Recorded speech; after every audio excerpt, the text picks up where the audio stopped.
Vous écoutez Europe 1, comme on est très à la bourre, il est 11h35.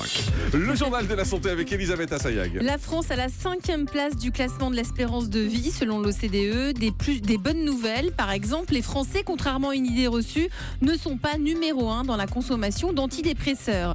Les espaces pollués dans les entreprises freinent les fonctions cognitives des employés. C'est une étude étonnante qui montre qu'il y aurait tout intérêt à modifier l'atmosphère de nos bureaux pour voir la productivité augmenter quasi naturellement. Et puis, des enfants ont été intoxiqués hier par des produits de cigarettes électroniques.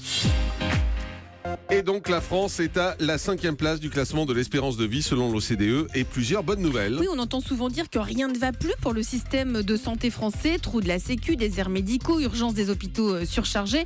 Et pourtant, ça va plutôt bien d'après Mélanie Gomez pour Europe 1. Les Français arrivent en 5e position avec une espérance de vie de 82,3 ans, alors que la moyenne est de 80 ans dans les pays de l'OCDE. Seule ombre au tableau, l'écart entre les hommes et les femmes reste important concrètement, alors que l'espérance de vie des Françaises est la 3e plus longue dans ce classement, celle des hommes arrive seulement 15e sur 34. Alors dans ce rapport, on découvre aussi que nous ne sommes pas les champions des dépenses de santé. Par exemple, les frais restant à la charge des patients sont parmi les plus faibles des pays de l'OCDE. Chez nous, cela représente 7% des dépenses de santé totales, contre environ 20% en moyenne. Alors, autre idée reçue, les Français sont les plus gourmands en matière de médicaments. En réalité, la facture annuelle par personne est proche de ce qui se fait dans les autres pays, 548 € par habitant en médicaments chaque année. Mais surtout dans le détail, on apprend que la France n'est que 12e sur la consommation d'antidépresseurs et que nous sommes dans la moyenne en ce qui concerne les médicaments contre le cholestérol ou l'hypertension. Par contre, nous avalons encore trop d'antibiotiques et à l'inverse, pas assez de génériques. Pour terminer,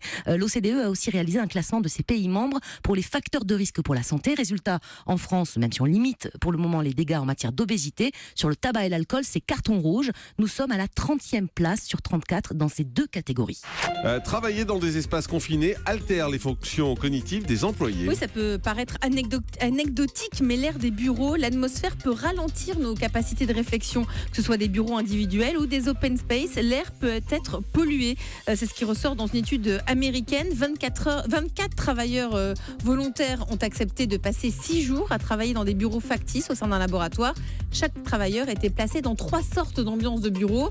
L'ambiance conventionnelle, c'est-à-dire un bureau conçu dans les années 90. Ce sont des bureaux qui contiennent des produits d'entretien classiques, des peintures parfois toxiques et des espaces mal aérés. La deuxième ambiance verte, bureaux construits dans les années 2000 qui tiennent compte du risque de déperdition d'énergie. Et enfin, la troisième ambiance verte plus, qui est celle des bureaux conçus normalement aujourd'hui avec un bon taux de renouvellement d'air et avec l'utilisation de produits d'entretien écologiques.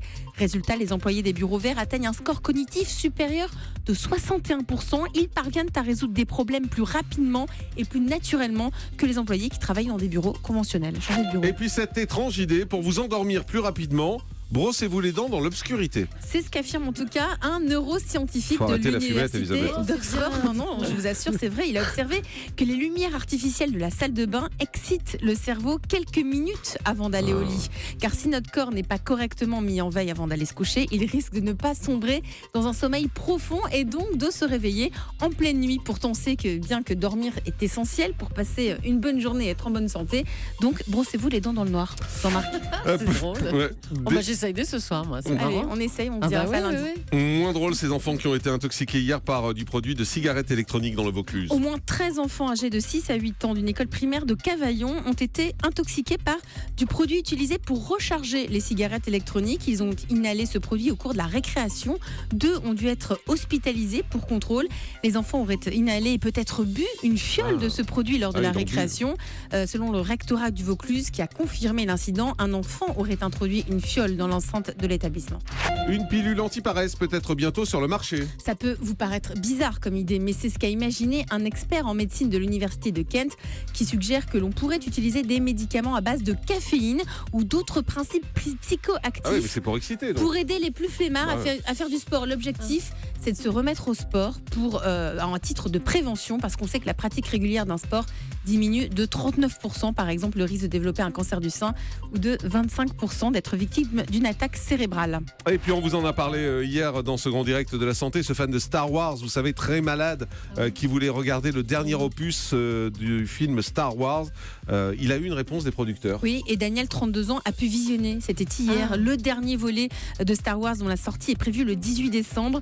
Il est en phase terminale d'une forme rare de cancer et suite à une campagne relayée sur les réseaux sociaux, il a pu regarder Le Réveil de la Force. Le vœu a donc été exaucé. C'est super. On termine avec le chiffre du jour. C'est 3 heures. 3 heures pour être riche et toujours jeune. Il faut vous lever 3 heures avant de prendre votre petit déjeuner. Oula.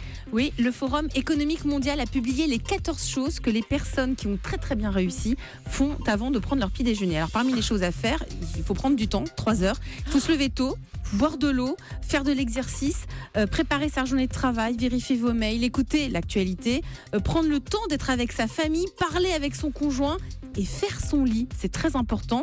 Et après tout ça, vous pouvez prendre votre petit déjeuner et être le roi du monde. En tout cas, eux, ils ont réussi. Et ça D'accord. prend Moi, 3 heures. Moi, je vous propose de prendre votre petit déjeuner 3 heures après que vous vous soyez levé. C'est quand même mieux, ça fait conserver les heures de sommeil. Vous voyez, Ah oui, dans l'autre sens. Ah, mais c'est trop subtil pour nous, ça. On peut pas comprendre. C'est surtout que c'est l'heure du déjeuner. Oui, c'est ça. Un vendredi 11h40, on peut pas comprendre ça.